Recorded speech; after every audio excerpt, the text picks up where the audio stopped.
Hi, I'm Damon with Learning Blade, and I'm going to show you how to use our Outbreak Simulation game from our Mission Challenge resources to promote exciting STEM careers to your students. In this Mission Challenge activity, students will take on the role of an epidemiologist with the state's Disease Control Center. And in this game, they'll respond to a new disease outbreak and make choices for how the state's resources should be directed. So let's begin this game and show you how you can use it with your students. Okay, so we'll go through everything that's in the worksheets and the teacher's packet of information so that hopefully it's not going to be that confusing to you. I promise you, if you just follow the instructions, it'll be a fun game that everybody should enjoy. Plus, it will show just how difficult controlling the spread of some of these infectious diseases can be. So, what we've got here at the beginning first is the description of the game and the simple rules of the simulation. So this is primarily for the teacher, but you can read those as well to the students. There is a reading portion right here that's specifically designed to be read to the students that sort of informs them of the scenario that they're going to be taking part in. You also describe the different actions that they can take in the different months that they'll be working through. And at the end of each month, they'll be totaling up how many disease cases there are throughout the state. Now, our state is going to be broken up into 5 regions. And so on the student worksheet here, it's got a simple summary of the rules here. It also tells them the actions that they can do in a single month and sort of describes what those actions do. But this right here is where they're going to be keeping track of their decisions and the number of cases in each region of the state. So your state is divided into 5 regions, and certain regions are next to one another. So there is an effect in the game that if you start getting too many cases in one region, it'll actually add cases to the outlying, to the surrounding regions. So you have to be mindful of that as well. Now the teachers also get an enlarged version here. This is something you could put on the digital whiteboard so that everybody could see it, but it's also included on the student's sheet as well. I'll actually show you an example of how the game works on this larger one so that you can see it better. What we've got over here are 2 more pages that are exclusively for the teacher because they talk about how you're going to, the simple math that is related to what decisions that the students are making. So that's for the teachers, and we walk you through step by step and say, okay, first thing you do is look and see if they chose these sorts of actions. If they do, you know, the number of cases will go up or down by this amount. If they did these actions, they'll go up or down, etc. And so you just walk through these steps one by one each month, and that will calculate how many cases change from the start of the month to the end. So pretty simple there. And then you have another page here that is the final outbreak response report. And what this does is, what you're going to do, your students will do is they will total up the cases from each month, and then they'll have a grand total of how many cases their state had throughout the whole month based on the decisions that they made. And then based on what that number is, they'll fall into one of these categories of how proactive their response was and the decisions that they made. And so these are designed to be read to the class, to the students. So the way this simulation can work, if you have a small class, you could distribute these and have every student doing this.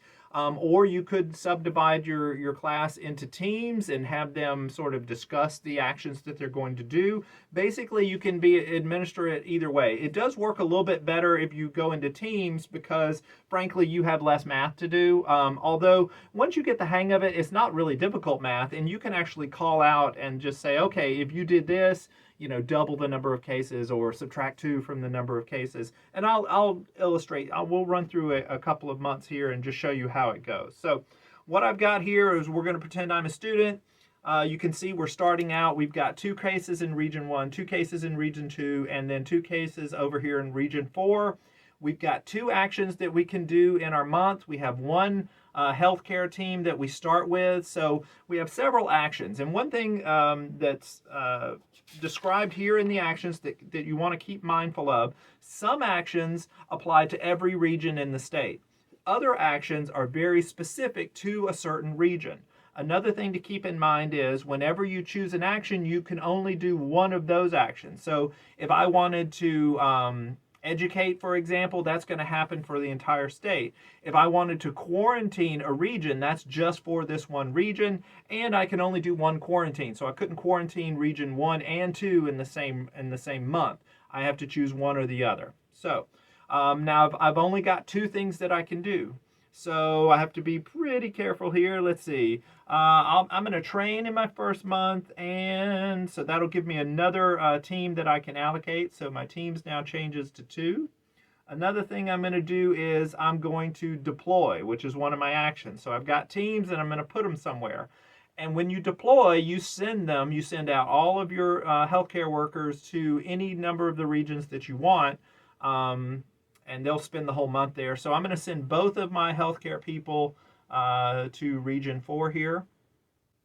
All right, so now we go through the actions and we talk about, okay, in step 1, you want to identify any region where a healthcare team has been deployed.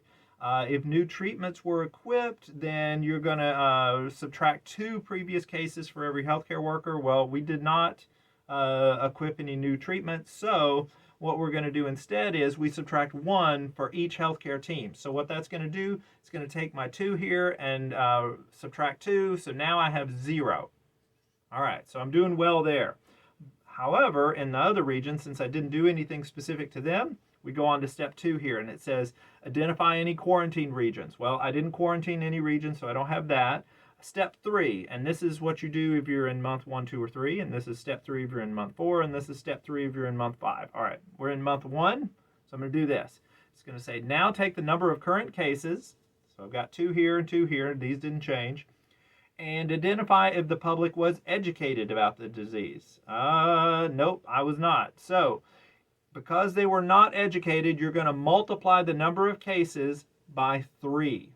So this is going to go from 2 to 6. This is going to go from 2 to 6. So boom, my cases have exploded. Continuing on, step 4, identify if the region has a health drive. Well, none of these have health drives, so don't do anything with that. Any unquarantined region with more than 10 cases. None of my regions have more than 10 cases, so I'm good on that. So step 6 was there, so now I move my cases over here to the total one, and my total cases is 12 right now. All right, so not too bad. Things are looking good here in month 1. Now let's go on to month 2. All right, so I've still got 6 here, 0 there, so I'm good over there. So now let's see, what I'll do is I'm going to do predict. One of the cool things about predict is it lets me in the next month, I'm going to get 4 actions instead of just 2. So those are a good thing to do early on. Let's see, what else will I do? I'll also do educate. And I've still got my 2 team members here. Now I didn't train any more, plus I didn't deploy any. So my 2 here are just sitting at home. So they're not going to reduce any. That's what I chose to educate instead of deploy, and so we'll see how that goes. So going back through the step 1, we did new treatments. Nope. We didn't send anybody out. Nobody was quarantined. So here we are here. Were they educated? Yes, we did do an educating. So basically, instead of multiplying by 3, the cases only multiply by 2. Okay, so they're going to go up to 12, but let's see. We also did prediction. Okay, so yeah, my cases here are just going to go to 12. All right, so what that also means is because I have more than 10, now I get 2 extra cases here, because if you read down here in the unquarantined with more than 10 cases spawn. So in all of the regions that have more than 10 cases, you want to add 2 to the any region next to them. So this one goes up by 2. And this one goes up by 2, it's now 14, and this one's going to go up, it's now 14 as well. So now we see the effects of having too many cases in a single region. We're starting to spill over. So now my total here is, let's see, that's 28 plus 2 is 30.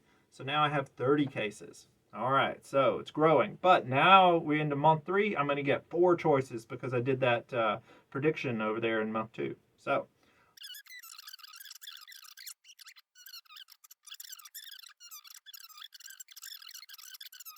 All right, there we go. So now let's total up all of our cases. So 9 and 1 is a 10, 2 and 8 is another 10. So we're going to carry a 2, 1, 2, 3, 4, 5, 6, 7, 8, 9, 10, 15, 16, 17, 18. All right, so 180. All right, so we had 180 total cases during this outbreak, during the 5 months of the outbreak. So what we would do is we would go to this page here, and we would find out where 180 is. All right, 180 is between 151 and 220. So here is the response that we would be read. Your response to the disease was helpful in certain regions, but allowed a large number of cases in others. Yeah, kind of over here. Where was I? Your earliest allocations of the available resources allowed the disease to spread, which made your later work more difficult and less effective. Many states around the country are reporting better responses than yours, leading citizens in the regions with the highest number of cases unhappy with your performance. So, well, you can't please everybody, but I hope that shows you how the game works, and there are some really cool discussion questions here that you could go through. What actions were more effective when performed earlier in the simulation? How does the timing of an action change its effectiveness? How would the public react to the actions needed to control the outbreak? So you could go through and say, how do they tend to react against quarantines versus health drives, or training more people, or predicting and doing statistical analysis, all of that.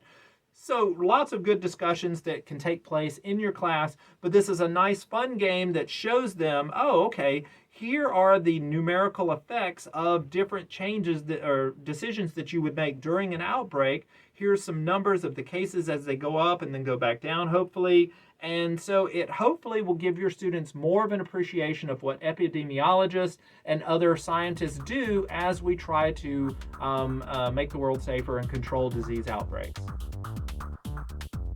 In addition to this simulation, you can find other Mission Challenge activities in the resources section of Learning Blade. Thank you for watching, and be sure to check out other videos in this series.